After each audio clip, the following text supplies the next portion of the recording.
Hello friends, मैं doctor Ramesh Kumar Thakur आज आप लोगों का स्वागत करता हूं मशीन लर्निंग के इस नए वीडियो में जिसका नाम है एक्टिवेशन फंक्शन। तो आइए पहले समझ लेते हैं एक्टिवेशन फंक्शन होता क्या है। जब हमने न्यूरल नेटवर्क पढ़ा तो हमने देखा कि हर एक न्यूरॉन में बेसिकली दो तरह की फंक्शनैलिटी होती है। एक पार्ट होता है एडर वाला, ठीक है, फर्स्ट पार्ट, और दूसरा पार्ट होता है एक्टिवेशन फंक्शन। एक्टिवेशन फंक्शन, ठीक है। तो आज हम मेनली इसी पार्ट पे बात करेंगे, एक्टिवेशन फंक्शन वाले पार्ट पे। ओके, सो एक्टिवेशन फंक्शन जो है वो बेसिकली ये डिसाइड करता है कि ये न्यूरॉन जो है ये पार्टिसिपेट करेगा कि नहीं इस न्यूरल नेटवर्क के आउटपुट को डिसाइड करने में। ये न्यूरॉन जो है ये किसी न किसी न्यूरल नेटवर्क का एक पार्ट होगा, ठीक है। जिस न्यूरल नेटवर्क का ये पार्ट होगा न्यूरॉन, उस न्यूरल नेटवर्क में ये न्यूरॉन आउटपुट को डिसाइड करने में पार्टिसिपेट करेगा कि नहीं। यही काम होता है एक्टिवेशन फंक्शन का, ठीक है। क्योंकि एक न्यूरॉन में क्या होते हैं, बहुत सारे इनपुट हो सकते हैं, एक दो इनपुट्स हो सकते हैं और उसके कॉरस्पॉन्डिंग एक आउटपुट होता है। तो ये आउटपुट जो है जनरेट होगा कि नहीं, ये न्यूरॉन एक्टिवेट होगा कि नहीं, फायर होगा कि नहीं, ऑन होगा कि नहीं, ये सारा का सारा जो डिसीजन है वो एक्टिवेशन फंक्शन के ऊपर ही रहता है। यही एक्टिवेशन फंक्शन है जो डिसाइड करता है कि इस न्यूरॉन से आउटपुट प्रोड्यूस होगा कि नहीं। तो यही मेन काम है एक्टिवेशन फंक्शन का। तो चलिए आज डिटेल में देख लेते हैं एक्टिवेशन फंक्शन। ओके, सो यहाँ पे वही चीज़ लिखी हुई है कि आर्टिफिशियल न्यूरल नेटवर्क में होता क्या है। हर एक न्यूरॉन जो क्या करता है, एक weighted sum of its input पहले कैलकुलेट करता है। वही फर्स्ट पार्ट में जो मैंने बोला एडर वाला पार्ट, ठीक है, वेटेड सम ऑफ इनपुट करता है, ठीक है। देन उसके बाद वो एक फंक्शन से पास होता है जो कि होता है एक्टिवेशन फंक्शन, जिससे डिसाइड होता है कि ये न्यूरॉन जो है आउटपुट प्रोड्यूस करेगा कि नहीं, ठीक है। सो हमें एक्टिवेशन फंक्शन की जरूरत पड़ती क्यों है। सो पहला काम तो वही कि एक्टिवेशन फंक्शन डिसाइड करता है कि कोई भी न्यूरॉन एक्टिवेटेड होगा कि नहीं।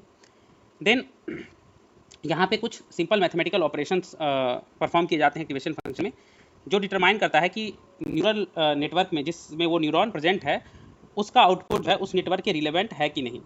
जैसा मैंने बताया कि इसका आउटपुट, इस न्यूरॉन का आउटपुट उस नेटवर्क में जो डिसीजन होगा उसमें पार्टिसिपेट करेगा कि नहीं, ठीक है। तो कोई based on some mathematical operation इस एक्टिवेशन फंक्शन में डिसाइड होता है, ठीक है। और थर्ड थिंग कि एक नॉन लीनियरिटी जो होती है वो भी इंट्रोड्यूस होती है इस एक्टिवेशन फंक्शन के थ्रू। तो नॉन लीनियरिटी मीन्स व्हाट, अगर यहाँ पे एक्टिवेशन फंक्शन में अगर कोई नॉन लीनियरिटी ना रहे तो क्या होगा। सिंपल यहाँ पे एडर वाले पार्ट में क्या होगा कि इनपुट है मान लो x, इसका वेट है w, तो इनपुट और वेट मल्टीप्लाई होगा, ठीक है, और वो पास हो जाएगा नेक्स्ट आउटपुट में, ठीक है।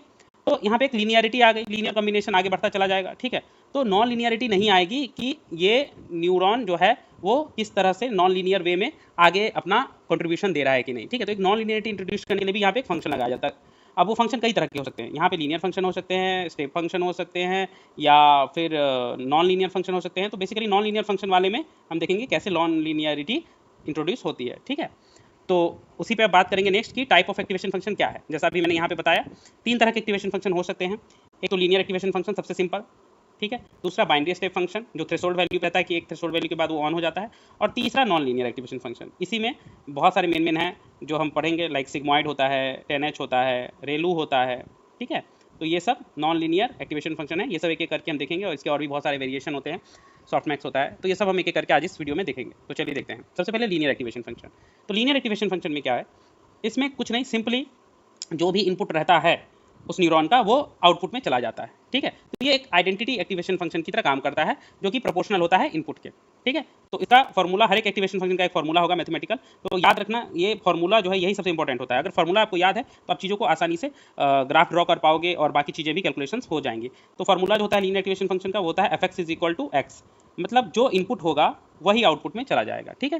जैसे अगर कोई न्यूरॉन है, इसमें x इनपुट है और w वेट है, तो क्या होगा, इस वाले पार्ट में x × w होगा, ठीक है। ये एडर वाला पार्ट है जो वेट और इनपुट को मल्टीप्लाई करता है, और आउटपुट जो है वो क्या होगा, जो इसका इनपुट होगा तो x × w जो है ये इसका आउटपुट हो जाएगा। यही हो जाएगा हमारा लीनियर एक्टिवेशन फंक्शन में, ठीक है।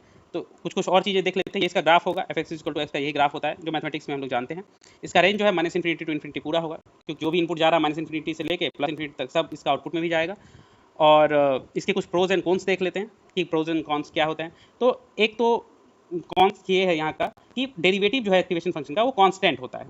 ये कैसे, तो देख लेते हैं। देखिए डेरिवेटिव क्या होगा, d/dx ऑफ fx। तो कर लेते हैं d/dx ऑफ x, ठीक है। तो dx/dx क्या हो जाए, 1, क्या है, कांस्टेंट, ठीक है।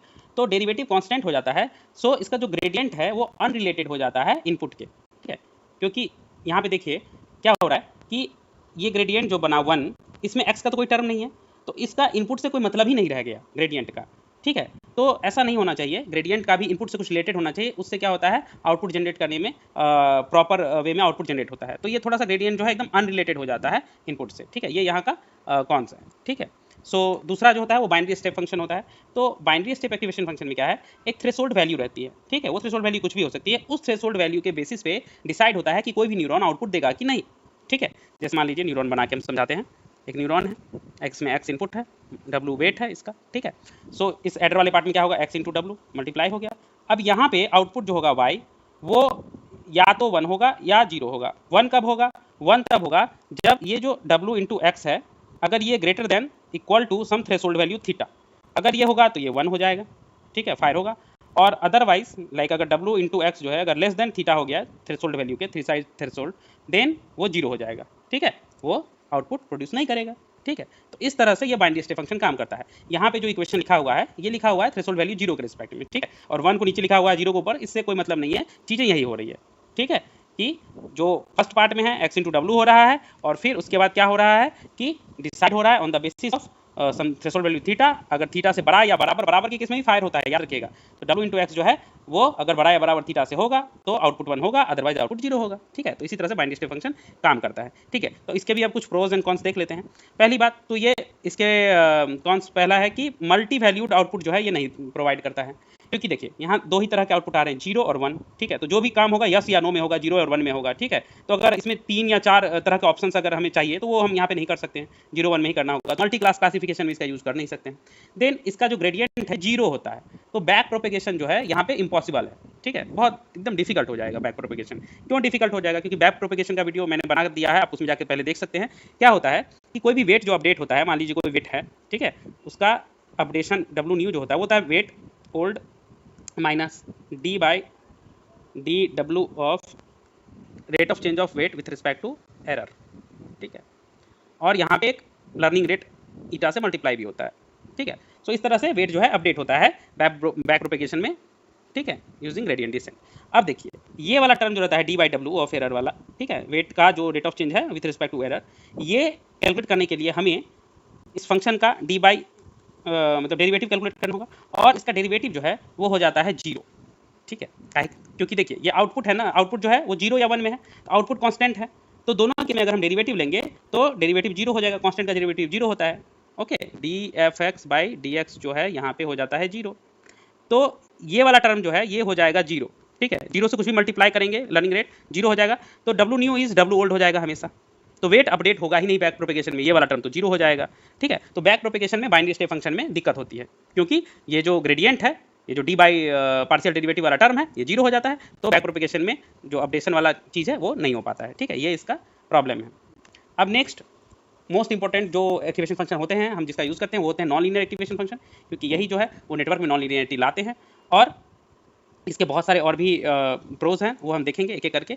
तो बेसिकली ये क्या होता है नॉन लीनियर एक्टिवेशन फंक्शन, ये कुछ on the basis of some mathematical formula ये एक आउटपुट प्रोड्यूस करते हैं ऑन द बेसिस ऑफ ऐसा होता है आउटपुट कि वो एक नॉन लीनियर कम्बिनेशन होता है, ठीक है, इनपुट का लीनियर कम्बिनेशन नहीं होता है।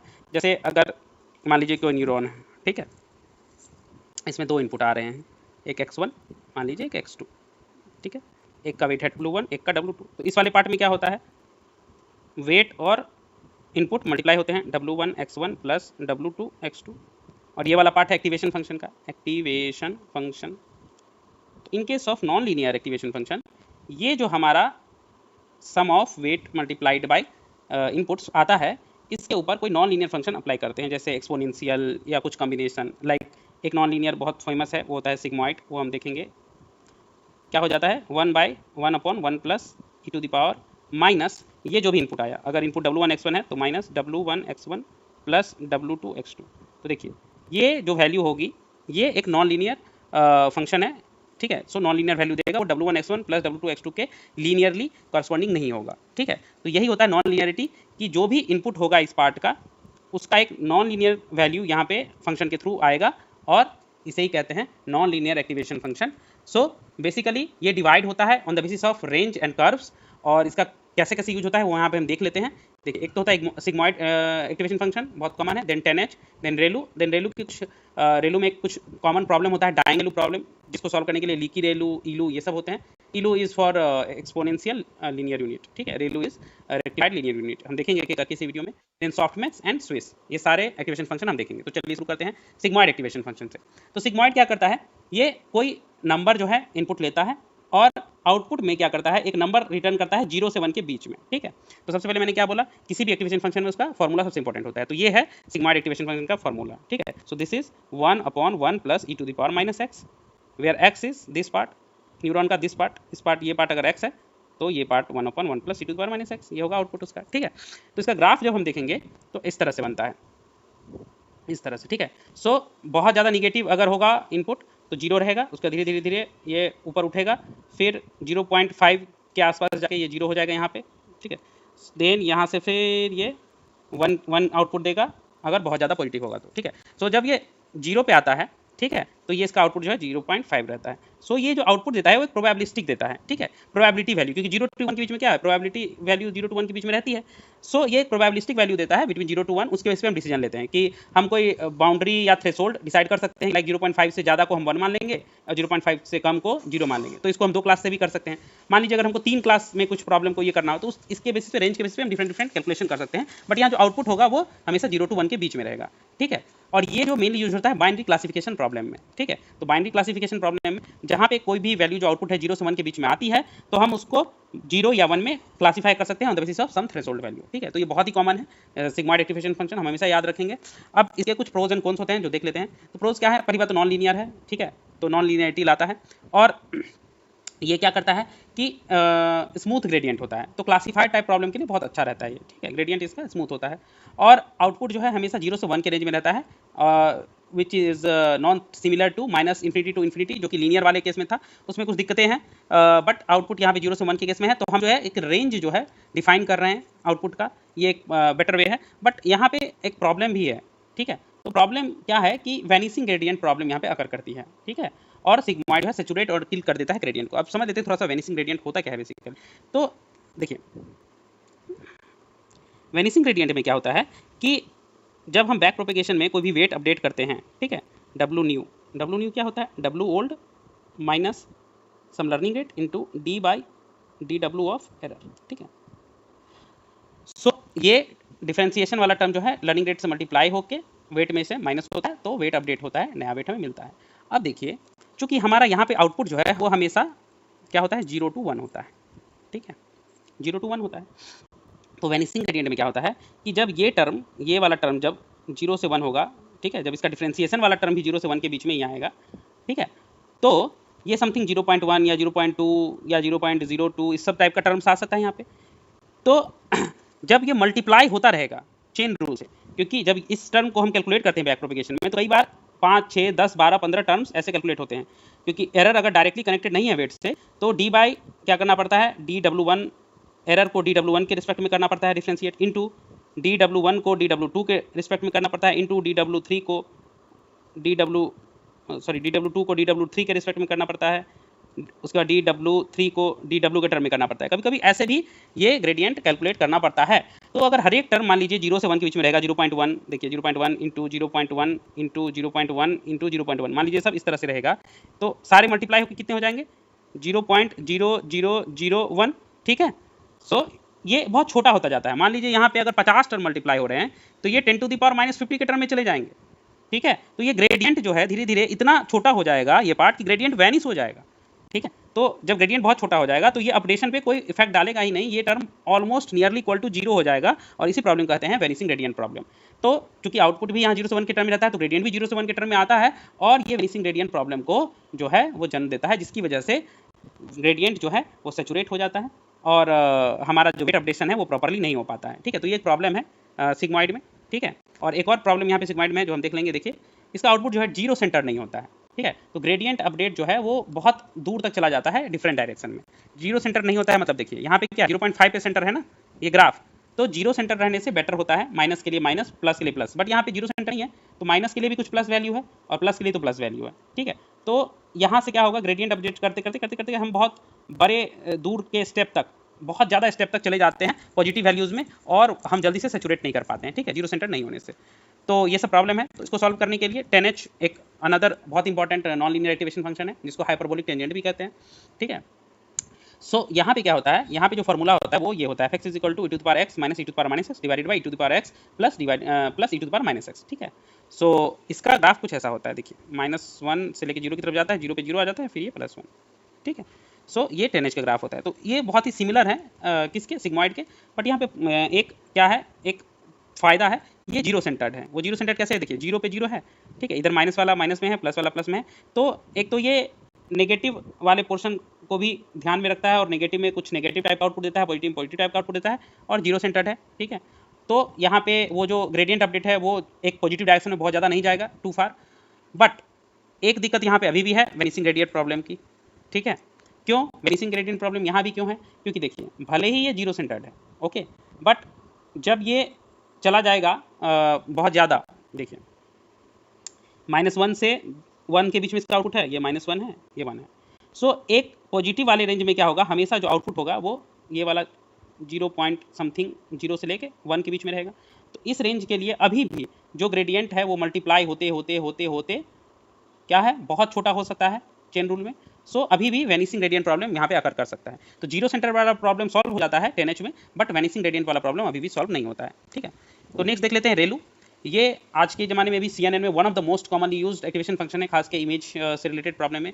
ऐसा क्यों होता है, क्योंकि देखिए यहाँ पे जो भी नेगेटिव वैल्यू है उसके केस में आउटपुट हो जाता है 0, और पॉजिटिव के केस में जो इनपुट है वही हो जाता है output. This is fx is equal to max of 0, x। तो 0 आने तक मैक्स 0 होता है, ठीक है। नेगेटिव वैल्यू के लिए 0, और नेगेटिव वैल्यू में मैक्स क्या होगा, 0। नेगेटिव इनपुट के लिए आउटपुट 0, और पॉजिटिव इनपुट के लिए जो भी इनपुट रहेगा वही आउटपुट होता है, ठीक है। ये होता है फॉर्मूला, याद रखिएगा, fx is equal to max of 0, x। ये थोड़ा सा ज़्यादा ये कर्व दिखा दिया गया है। अगर एक्चुअली ड्रॉ किया जाए तो बेसिकली ये ऐसा होना चाहिए था, ये होना चाहिए था, यहाँ पे 0.51 ऐसे है ना, और यहाँ पे ज़्यादा स्केल ले लिया गया है 2.55, इसीलिए ऐसा दिखाना पड़ा। बट बेसिकली अगर सेम स्केल में रखा जाए कि इधर भी 1 2 3 इस तरह से, और इधर भी 1 2 3 इस तरह से, तो बेसिकली ये 45 डिग्री पे आएगा रेलू, ठीक है। और इधर ऐसे नेगेटिव के लिए पूरा 0, और पॉजिटिव के लिए जो है वो 1 पे 1, 2 पे 2, 3 पे 3 इस तरह से जाता है, ठीक है।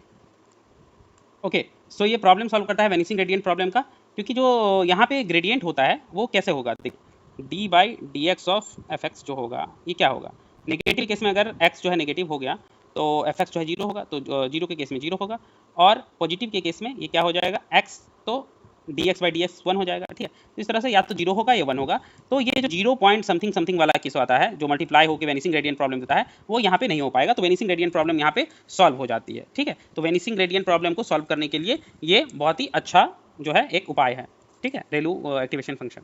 ओके, यहाँ पे क्या है कि कुछ प्रोज एंड कॉन्स है वो देख लेते हैं। यहाँ पे केवल कुछ certain number of neurons he activated रहते हैं, ठीक है। सर्टेन नंबर ऑफ न्यूरॉन्स मतलब जो नेगेटिव न्यूरॉन होंगे नेगेटिव रीजन में, उस केस में तो आउटपुट 0 आएगा, केवल पॉजिटिव वाले केस में ही आउटपुट जनरेट होगा।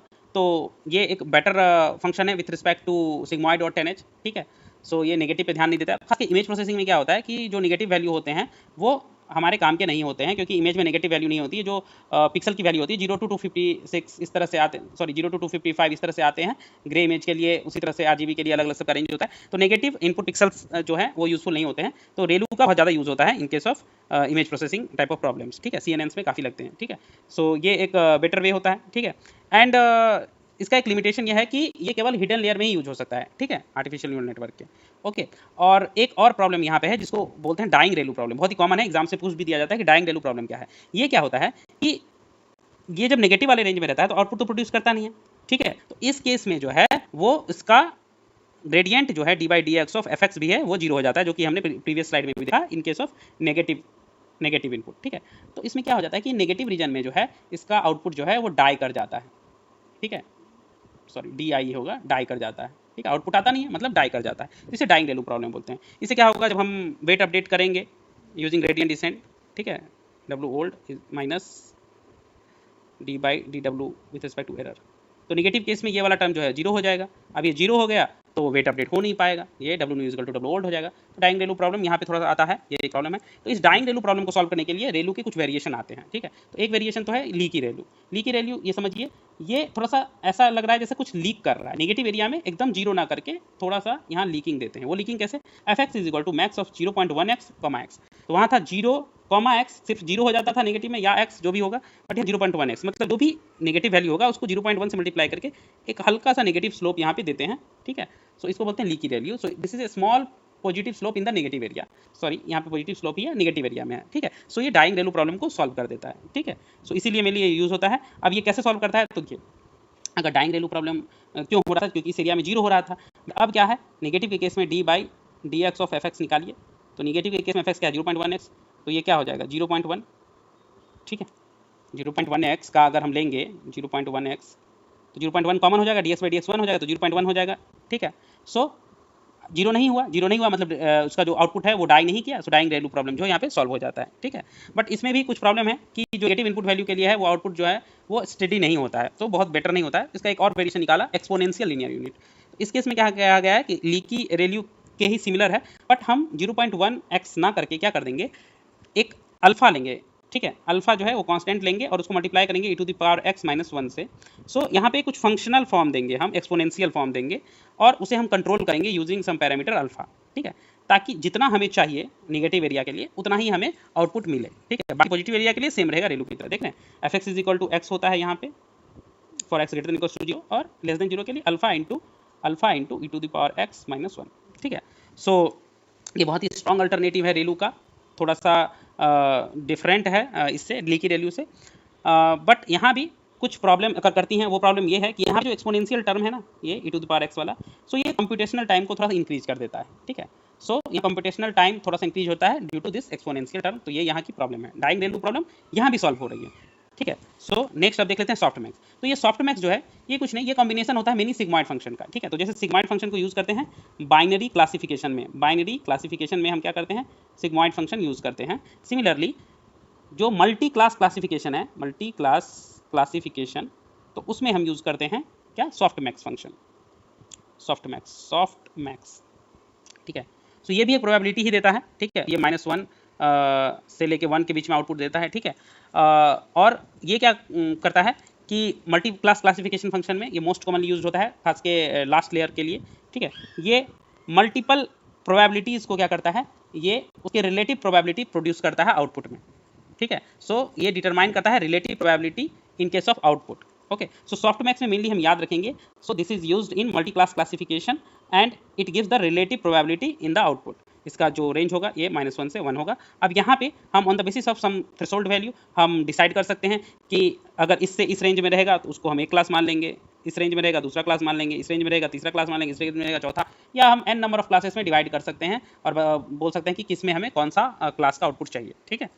तो इस तरह से सॉफ्ट मैक्स फंक्शन जो है ये यूज़ होता है। और ये प्रोज इसका क्या है, तो ये इनकोडेड वैल्यू देता है, लेवल देता है एब्सोल्यूट वैल्यू की जगह। So like 0, class 0, class 1, class 2, class 3, इस तरह से बेटर वे में क्लासीफाई कर देता है। और ये हमेशा यूज़ होता है मेनली मल्टी क्लास क्लासिफिकेशन में, ठीक है। वैसे ये रिग्रेशन में भी यूज हो सकता है, बट मल्टी क्लास क्लासिफिकेशन में सॉफ्ट मैक्स का बहुत ज़्यादा यूज़ होता है, ठीक है, okay. And last but not the list one is the Swiss. So Swiss जो है ये भी रेलू की तरह ही होता है, बस रेलू का अल्टरनेट है जो कि डाइंग रेलू प्रॉब्लम को सॉल्व करता है, बट इसमें एक थोड़ा सा ट्विस्ट किया गया है, और वो ट्विस्ट ये है कि नेगेटिव एरिया में थोड़ी दूर तक तो ये आउटपुट प्रोड्यूस करता है, उसके बाद ये रेलू की तरह 0 कर देता है, ओके। तो इसका जो फंक्शन होता है वो होता है x/1 + e⁻⁻x, ठीक है। सो ऊपर में x कर देता है। सो ये थोड़ी दूर तक जो है नेगेटिव एरिया में ये आउटपुट प्रोड्यूस करता है, और उसके बाद लॉन्ग नेगेटिव जो लार्जर नेगेटिव वैल्यूज हैं उसके लिए आउटपुट प्रोड्यूस नहीं करता है, ठीक है।